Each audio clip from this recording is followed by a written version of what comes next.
KTV Originals।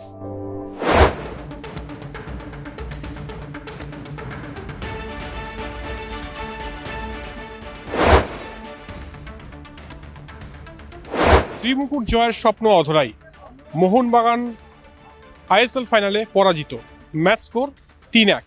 Mumbai city প্রথম থেকে attacking football খেলে এবং যার ফলস্বরূপ মোহনবাগানের কিন্তু এই হার।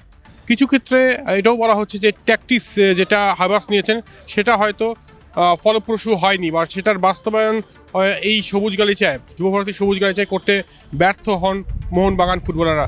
শুনে নেব মোহনবাগান সমর্থকরা কি বলছেন এই হারের পর।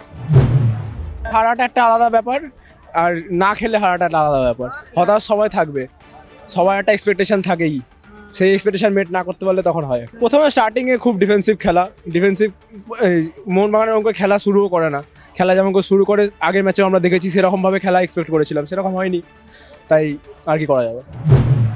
হার দেখুন, খেলায় হার জিত আছে। আমরা শিল্ড জিতেছি 90 মিনিটে। মুম্বাই অনেক ভালো খেলেছে, মোহনবাগান চেষ্টা করেছে খেলার, অ্যাট দ্য এন্ড মুম্বাই জিতেছে।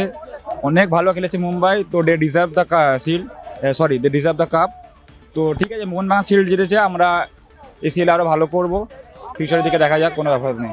প্র্যাকটিস দেখুন, ওরা অ্যাটাকিং খেলেছে, সেকেন্ড হাফে ফার্স্টে করে অ্যাটাকিং খেলেছে, সেখানে মোহনবাগান টিমটা দাঁড়াতে পারেনি ঘুরে। মিড বলুন বা ডিফেন্সে বলুন অনেকটা ল্যাক ছিল, তো সেক্ষেত্রে যদি একটু ভালো হতো তাহলে মোহনবাগান টিম হয়তো অন্য ফল হতো খেলার আজকে। বাট ঠিক আছে, খেলার মধ্যে হার জিত আছে, কোনো ব্যাপার না। 90 মিনিট ওরা ভালো খেলেছে, ওরা জিতেছে, আমরা ফিউচারের দিকে তাকিয়েছি আরও ভালো হবে। মোহনবাগান যখন এত ভালো করছে, ফিউচারে আরও ভালো করবে। ভালো খেলেছে ওরা, সেক্ষেত্রে আমরা ভালো খেলতে পারিনি। হারটা হয়তো সেখানে স্বীকার করে নেওয়া ছাড়া তো কোনো উপায় নেই। ভালো খেললে হয়তো ট্রফিটা আসতো, কাপটা আসতো। যাই হোক, লিগ শিল্ডটা এসছে, এএফসিতে আমাদের খেলা হবে, এফসি চ্যাম্পিয়ন্স লিগ সেকেন্ড টায়ারে যেটা খেলাটা হবে, ওই ট্রফিটার জন্য বা ওই টুর্নামেন্টের জন্য প্রিপারেশন নেওয়াটা দরকার এখন। নেক্সট সিজন ওটা হবে, ওটা একটা প্রেস্টিজিয়াস টুর্নামেন্ট, ওটার জন্য ভালো লাগছে।